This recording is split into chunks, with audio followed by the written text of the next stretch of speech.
Hello, everybody. Andy Jacob here with the DotCom magazine Entrepreneur Spotlight Series. I have a great show today. I've been waiting for this show for a number of weeks. You know, at DotCom magazine, we always talk about bringing leaders in the space on the show because there's so much to learn from entrepreneurs, especially people that are leading the charge. And when it comes to leadership, there is a world-renowned expert, and her name is Dr. Kathryn Ritchie. And guess what? She's on the show today, and we have so many questions for Dr. Ritchie. She, of course, is the founder and CEO of Ignition Institute. And I love that name, Ignition. Ignite your business, execute to the highest level, really take the potential of your business to new heights. That's what Dr. Ritchie specializes in with her company at Ignition. We have so many questions. I want to get right to it. Dr. Ritchie, welcome to the DotCom magazine Entrepreneur Spotlight Series today. Thank you very much, Andy. I'm excited to be here. It's a real honor to have you on the show. I mean, you work with leaders all around the world. And of course, the leaders you work with all have this burning passion to be the best, and they take ownership of their business. And that's the way in which you're able to develop them into great leaders and execute on amazing strategy. But let's pull the lens back to 30,000 feet to start with. Tell us about Ignition Institute, and then we're going to get into it. Thanks very much, Andy. So Ignition Institute was driven out of what I saw happening when I was in business world. So I came out of business. I started my career as a speech pathologist where I worked with people who'd had head injuries and strokes. And I had that privileged position of seeing just what one individual could do if they had a clear goal and the right support structure and they really owned that goal. And so when I got into business, it was like, what's going on here? There was so much wastage in the system, and we just seemed to get in our own way, whether it was poorly set goals. We'd say we'd do one thing and we wouldn't. We'd have very vague missions, visions, or we'd have quite good ones, but they didn't actually attach to a clear competitive strategy or plan, or indeed the culture wasn't aligned and so forth. So there was just wastage throughout the system. And that became a motivating force for me. And so a couple of decades ago in Australia, various things fell into line from a timing standpoint. And I was privileged to work with a great leader who took me through his career. And I really learned about what it takes to execute in the trenches. And so that's what we've been doing for over 2 decades. We don't do PowerPoint decks and so forth. We are actually working with, building capability and enabling, igniting that organization to go forward. And we integrate both the development and clarification of the strategy along with cohesion of the leadership team, alignment of the culture, and building the capability to really continue to execute and own that execution themselves. Yeah, it's so powerful. Of course, Ignition is sort of the name of the methodology you use. And I love that so much. And of course, you support leaders seeking clarity and discipline and, of course, cohesion as they lead their organization through a transformational time. So let's talk about that. What types of companies reach out to you, Kathryn? What's sort of the big conversation and the big problem that they're having right now? Yes, certainly. So leaders who reach out want to actually do something. They're not just there for window wiping and someone to check the boxes. They actually want to take their organizations forward. And that's something we look for clients that are a real fit. We don't come in as a placeholder. And we are really, so many organizations are going through stages of change now. We're living in an incredibly hypercharged organization, whether it's geopolitical, from pandemic and so forth. But many of the trends that were in place, I would have to say prior to COVID, were there anyway. We were moving towards much more online shopping. I think some people hoped that they could escape their lives without ever having to do with it. Hello, a pandemic arrived, and guess what? Your business needs to go online. You as a consumer need to figure it out, and so forth. These trends were in place, and there were many, many others as well. Shifts in work flexibility, shifts in mission criticality of the organization and the role that plays in terms of attracting staff, the importance of diversity, etc. And I think what's happened with these massive global meta trends, if you like, they've just been accelerated. And so there are very, very few organizations that aren't needing to make some kind of change. So we start where an organization is. We go in, we do our diagnostic called immersion, and we find out how well defined, characterized their strategy is, and that's mission, vision, competitive strategy, measures, etc. And if it's great, then we're looking at how to accelerate. But as soon as you put that stake in the ground, it's either a little or a lot of change or a transformation. And I'd say in this day and age, it's mostly a lot or a transformation. And that's what we work with leaders to understand. What are the implications of your strategy? How does that manifest? And what are the big, from doing it this way to doing it this way, shifts that really will underpin the shifts that you have to make? And we need to be very clear how they manifest in the external environment. We don't want to be inwardly focused, so we've got to keep an eye on the external industry structure and various factors that are going on in the marketplace, and then look at how it's playing out internally. So leaders who are wanting to drive performance have to work out their way through this minefield today. And it's as much human as it is analytic, as it is technologic, as it is data, and so forth. You've got to bring all of these pieces together. Yeah, that's so fascinating. Of course, you've helped transform, everybody from startups to Fortune 500 companies. You mentioned the diagnostic, when you go in and you sort of diagnose it, almost like a doctor going into a patient's, profile and diagnosing what's going on so you can help them get better. How long does that diagnostic sort of process take for your company, Kathryn, for a company? Certainly. So whilst we began our work in the big end of town in Australia, most of our clients now are mid-market. They could be privately owned by private equity, holding company, variations in between, and some are social entrepreneurs and also startup entrepreneurial phase. So we can and do still work mostly in culture change work in the large end of town, because that's just jolly hard to do. And so many there's so much failure. I mean, the wastage is just atrocious. And we've got a very practical way of ensuring that works. But in terms of coming back to our heartland, it really is these dynamic organizations, and the diagnostic therefore needs to happen fast. It can take a couple of days of interviews, a couple of days of analysis, and then we can give a read on that organisation. So one of our hallmarks is speed with substance. And so we move incredibly fast. And we did a major change with a biotech company. I think we proposed on the Tuesday, won the business on the Wednesday, began on the Thursday of the interview process. And we were running a 3-day leadership team workshop 10 days later. And so that's just a part of how we work. We're dynamic and fast and agile, because that's what people have to be. That's what our organizations and leaders have to be. And if we work like that, it shows them that they can work like that too.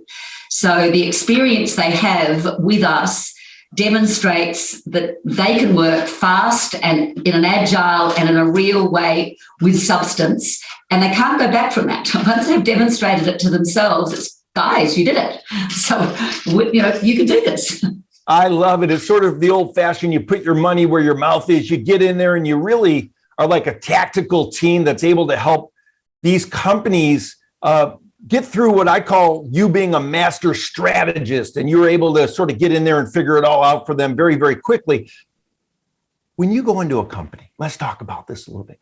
Is there one thing that you see that is universal with so many companies that you just can't believe that they haven't quite figured out yet? What's the big problem that so many of these companies are having right now?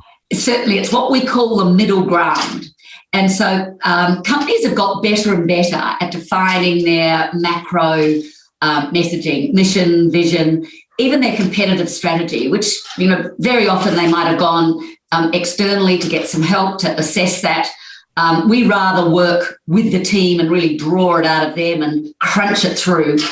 notwithstanding that, we're seeing better work at that end, at the higher level, because you just have to. You're not going to be in the game unless you can figure that out. And the interesting thing with entrepreneurs is it's often not documented. But if they're performing well, you know you've got a good strategy in play. And so what we often do is just throw a flashlight onto that, give transparency to it so that they can protect it and actually add to it.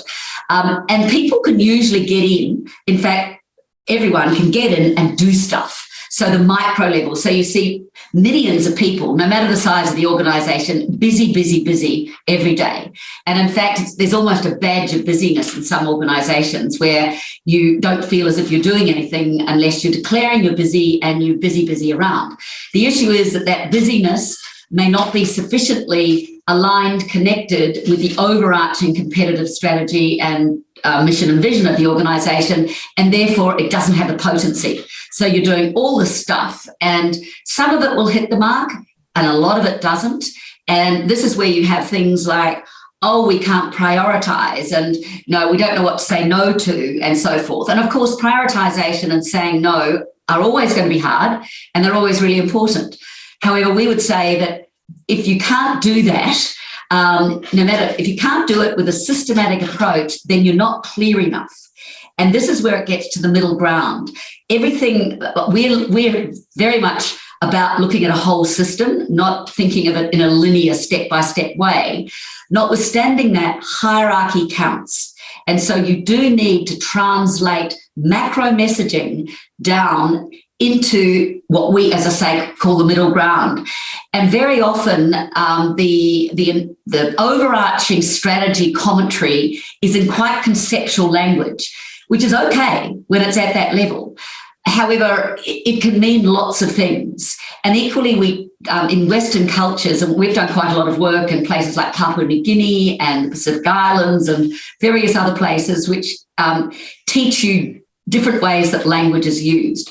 And Western cultures tend to use conceptual languages like communication and empowerment and such like. And they're great words because everyone can agree. But when you go, actually, what the heck does that mean?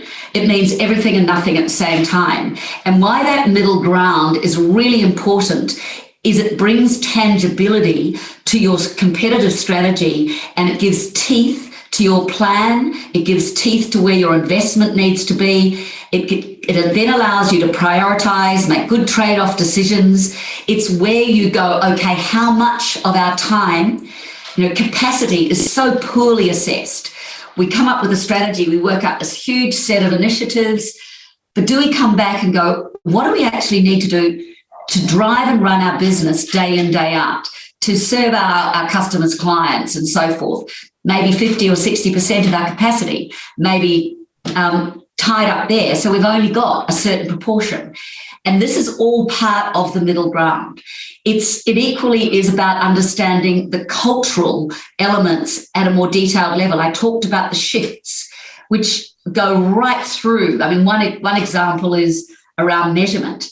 And often we had one organisation that moved from measuring things, measuring activity, to measuring what matters.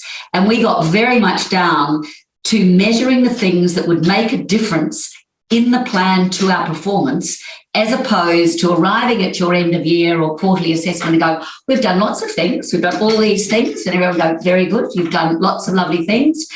And that was okay when performance was easy, but it's getting tougher, more competitive, and you've got to get tighter. So in that middle ground, there's a lot of definition, translation, and there's a discipline. It's easier than it might sound, but it's critical. And organizations do not do this well. And it's where we work, and that's what throws up a good plan, good parameters for change, the role that the leadership team really needs to play, not just a whole lot of blah, blah, blah that I've written on flip charts and whiteboards so many times, but precisely in our organisation at this point in time, how do we need to show up as leaders to create the environment that will unleash and ignite our people in our organisation, and more importantly today, attract and retain talent, which is harder and harder and an enormous cost to organisations as we see turnover. Yeah, so interesting. I could see that being sort of the name of your next book, conquering the middle ground. And for the, younger entrepreneurs watching the show, or any entrepreneur watching the show, rewind what Kathryn just said about the middle ground. It's so important because so much of the middle ground in some companies is about sort of being busy, like Kathryn says. And it's not so much about being busy. It's about getting the job done and getting it done efficiently so that you can provide the superior service or product to your clients, right? Right, Kathryn? It is. And it's equally looking, if you do that middle ground well, you can constantly find distinctions, whether it's to get some cost benefit over your competitors, or whether it's to get some differentiation benefit or cost benefit that gives rise to differentiation. You don't see that at the micro level. And the thing is, at the micro doing stuff level, people get attached to doing things, and equally bright, shiny buttons show up at the leadership table and it becomes my pet project. And then suddenly we're off and running. We've added another thing. It plays out in a bad way as it goes through the organization. It's, oh, heck, now we've got a whole lot more to do. What do they actually want us to do? And as we say, you've got to get very clear about where you're spending your time. And if you find that your bright, shiny buttons don't fit into what's really going to drive your performance, then do them on the weekend. You've got to be disciplined to let go of that. And so, as you say, I think conquering the middle ground is very much where we want to write next. The other piece we want to write in is transformation, because that is done so. The track record is not great, should I say, Andy, and there are so many practical things that can be done differently there.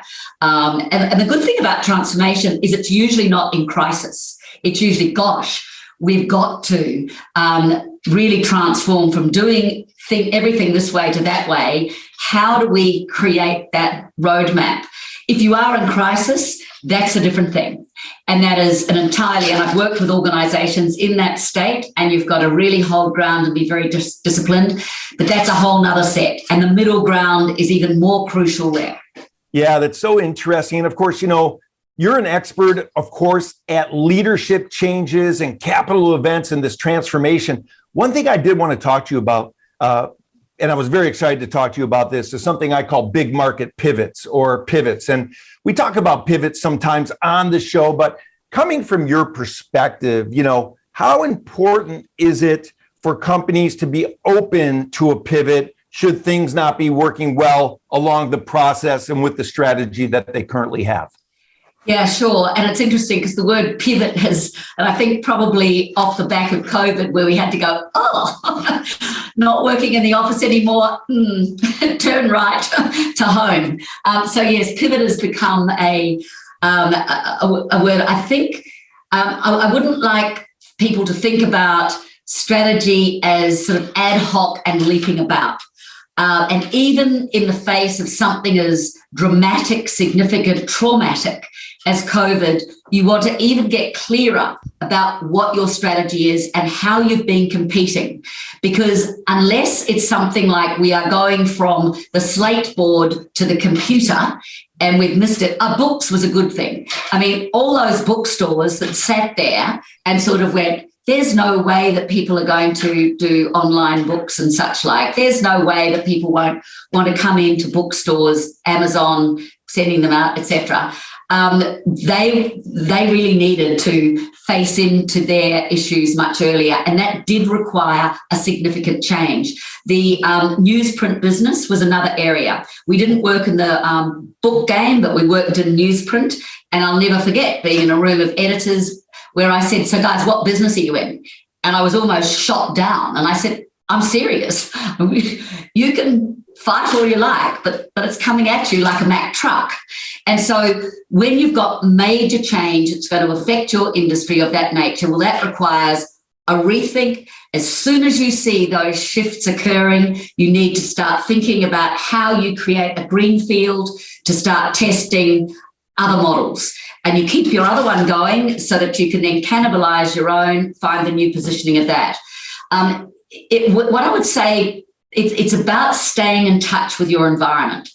And And rather than needing to do massive pivots, it's about really being connected and in a quarterly way, at least every 4 months, sitting down and going, what are we hearing?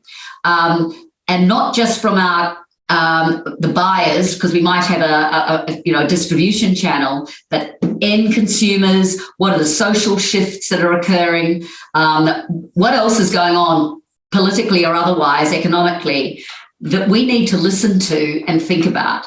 And how does that change our economic power, our positioning, our competitive positioning? It's almost like Porter's 5 forces, which I ironically have just over there, to understand where your power sits and how it may be threatened and what you need to do differently ahead of the curve. So I think if you're keeping the strategy conversation going and alive in a disciplined way, it's a really exciting conversation to have. Then pivoting dramatically shouldn't happen knee-jerk way. It should be a much more measured path. And there might be accelerators that you can do, that you can go faster, but they're not sort of knee-jerk, fast, turns. And less with COVID. And then still, I would say what was working and what's radically shifted and what do we need to absorb? Because the more measured we are, the less panicked we are, the better the decisions we will make. And the more we can hang on to our base of our competitive positioning and then look, everyone's facing this new world in COVID. So how might we do it better than others? Yes. And that's not to say, by the way, Andy, that pivots don't occur, but if you're doing strategy well, they should happen less than more. I love that. I mean, that's great. I mean, Dr. Ritchie, pardon me for cutting you off, but I just got so excited with what you just said, because a lot of people, they think that pivot needs to be like this massive thing that happens overnight. And if you're doing the strategy right and you're, getting together with your expertise and your consultants and your, C-level executives every 3 or 4 months, it's a gradual process in a lot of moments, right? The big thing, strategy is not an event. It's not a document. And it's not even a process. It's an ongoing, engaged conversation underpinned by an organizational process with data flows in, out. It's incredibly dynamic, and it's both creative and analytic. It's art and science together. I think it's one of the most exciting areas. And of course, I'm biased. I love it. It almost seems like it's a living, breathing entity, according to you, Kathryn. It is. Yeah, I love it. Absolutely is. The more it is living and breathing, the more the organization and the more people through the organization understand how to think strategically, how to actually develop and take pieces at their level of the organization and bring it to life. So in a number of our organizations, we're now running strategy, execution and change programs so that they've got capability all the way through their businesses. So what that means is if any one person leaves, this is anchored and they're really harnessing the intellect of the organization. And not everyone is strategic, but people can learn and they play different roles and different parts in it. And you see it happening en masse. And we've got one client in Australia, a holdings company, and it's simply extraordinary to see how this is unleashing and driving their performance in a significant way. I love that word, unleashing, and that's so powerful when it comes to strategy. Dr. Ritchie, I thank you, first of all, for coming on the show. It's an honor to have you here. And of course, I know you've only cut out a certain amount of time, but I want to talk and get into entrepreneurship because we have younger entrepreneurs that watch the show as well, as you know, and sometimes they hit a roadblock. Sometimes they hit a pothole in the road. Sometimes they freeze in the frame. They don't know what to do. Maybe you could share some insight to the younger entrepreneurs on their entrepreneurial journey about what it takes to get through those tough times, coming out saying to themselves, wow, I'm really happy that I went through that tough time because now I learned something and I've gotten better.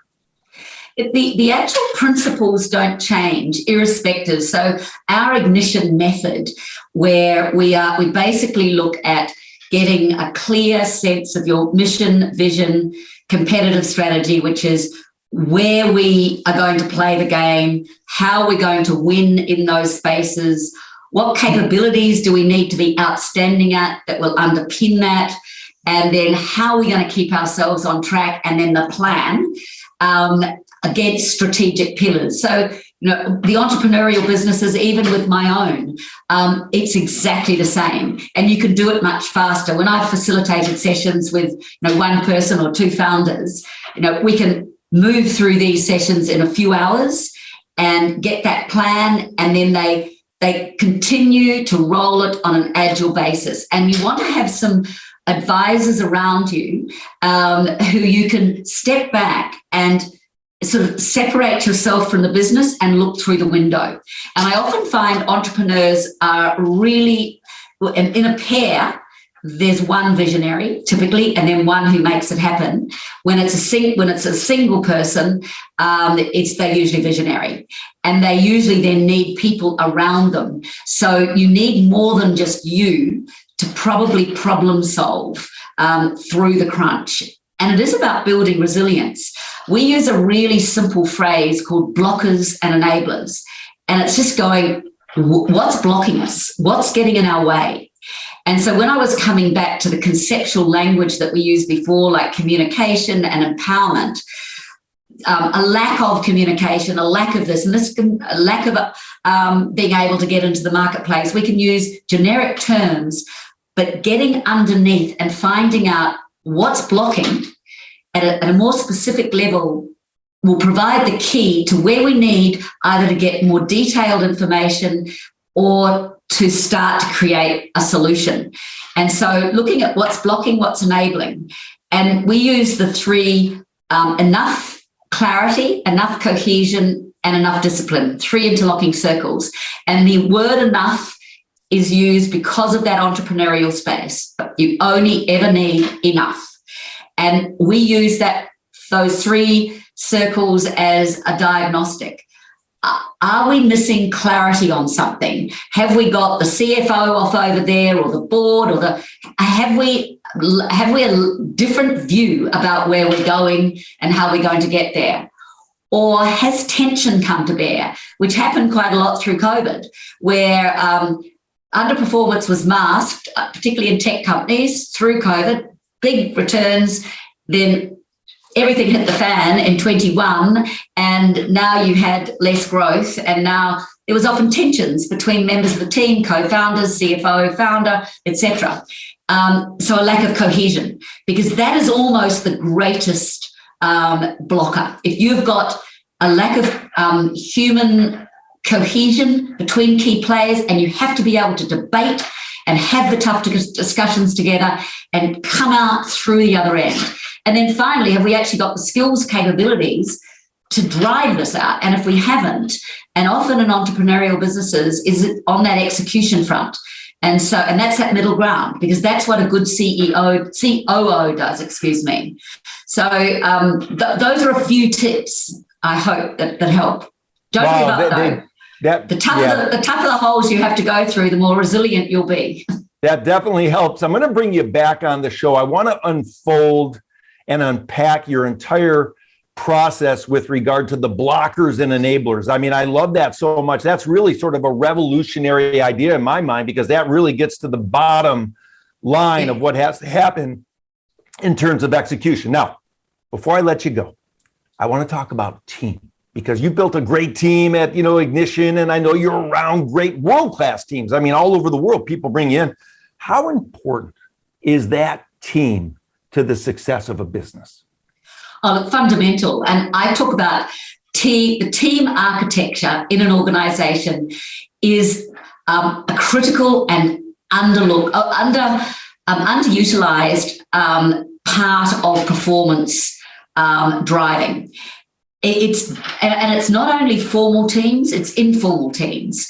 And you want to use those dynamically, because you want to get the right tensions between perhaps the formal vertical team and the more informal horizontal teams that might center around capability. So for me, team, it creates an environment that people done well can really thrive, no matter your style. You'll grow in a team, and you don't have to be all at the same level. With leaders I've worked with, I've said, this is one of your greatest training grounds. If you've got the right people and a few really senior, capable players, you can bring in more inexperienced young people who can be coached and mentored, so long as you haven't got a territorial team who are out to compete and eat each other.